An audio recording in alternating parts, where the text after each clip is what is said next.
কালের কণ্ঠর একজন ওয়েলউইশার হিসেবে তাদের উদ্দেশ্যে কিছু কথা বলবো। তারা হাসনাত আবদুল্লাহকে নিয়ে যে অপপ্রচার শুরু করেছে, তাদের একটা বিষয় বোঝা উচিত। কালের কণ্ঠ তাদের নিজেদের যে পজিটিভ ইমেজ যতটুকু আছে, তার চেয়ে বেশি অনেক অনেক অনেক বেশি বিশ্বাস বাংলাদেশের সাধারণ মানুষের হাসনাত আবদুল্লাহর প্রতি আছে। হাসনাত আবদুল্লাহ এনসিপির একজন নেতা বা এমপি, এর যে বড় হচ্ছে পরিচয় হচ্ছে সে তাকে সাধারণ অনেক মানুষ পছন্দ করে। ইভেন বিএনপি বলেন, জামাত বলেন, সব দলের লোকই কম বেশি, আওয়ামী লীগ ব্যতীত, আমি আবার বলছি, আওয়ামী লীগ ব্যতীত সব দলের লোকই হাসনাত আবদুল্লাহকে কিন্তু কম বেশি পছন্দ করে। সো এরকম একজন চমৎকার ইমেজ এবং মানুষের আবেগকে যিনি জয় করতে পেরেছেন, এমন একজন তরুণ নেতাকে নিয়ে কালের কণ্ঠ তার বিরুদ্ধে অপপ্রচার করে নিজেদের পায়ে নিজেরা কুড়াল মারছে।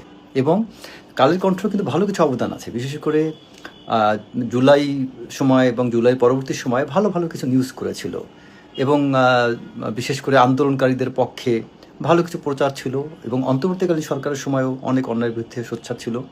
কিন্তু সেই কালের কণ্ঠ তারা যতটুকু সুনাম বা তারা যতটুকু ভালো কাজ করে ভালো কিছু অর্জন করেছিল, তা কিন্তু নিজেরা এখন ধ্বংস করছে এই হাসনাত আবদুল্লাহকে নিয়ে উল্টাপাল্টা অপপ্রচার করে।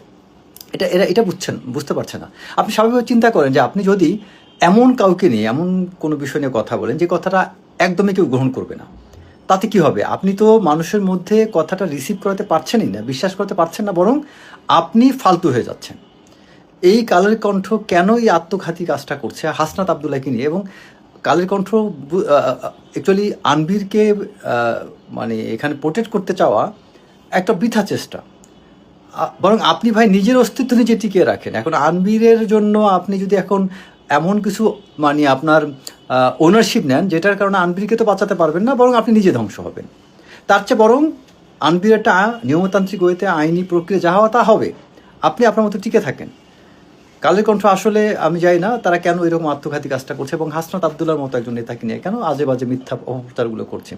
বাংলাদেশে মসজিদের কি একটা কথা নিয়ে হাসনাত আবদুল্লাহকে নিয়ে এটা লিখলো। বাংলাদেশের প্রকৃত দুর্নীতি যারা করছে তাদেরকে নিয়ে বলেন। আপনারা কেন নিজেরা গ্রহণযোগ্যতা হারাচ্ছেন? হাসনাত আবদুল্লাহ বাংলাদেশে কিন্তু একটা তরুণদের জন্য একটা ব্র্যান্ডে পরিণত হয়েছে, এটা মনে রাখতে হবে। অনেক মানুষ আছে হাসনাত আবদুল্লাহকে এখন পর্যন্ত পছন্দ করে। যদি অহংকার বশত হাসনাত আবদুল্লাহ কখনো ভুল করে সেটা ভিন্ন কথা। আমি ব্যক্তিগতভাবে হাসনাত আবদুল্লাহকে চিনি, খুব কাছ থেকে ছেলেটাকে দেখার সুযোগ হয়েছে। আমি বলবো সামনাসামনি হাসনাত আবদুল্লাহ একটা অসাধারণ ছেলে, একদমই অসাধারণ। তাকে আপনারা দূর থেকে যেরকম দেখেন সে কাছের থেকে আরও বেশি চমৎকার। তো আমি হাসনাত আবদুল্লাহর জন্য দোয়া করি।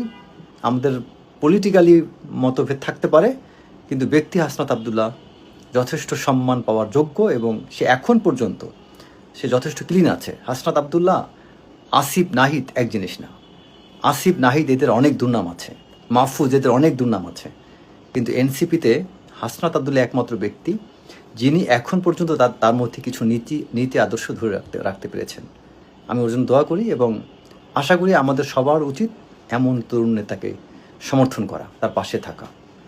এখন আপনারাই বলেন, বসুন্ধরাকে বিশ্বাস করা উচিত, কালের কণ্ঠকে বিশ্বাস করা উচিত, না হাসনাত আবদুল্লাহকে? আমার মনে হয় অবশ্যই সবাই বলবেন হাসনাত আবদুল্লাহ।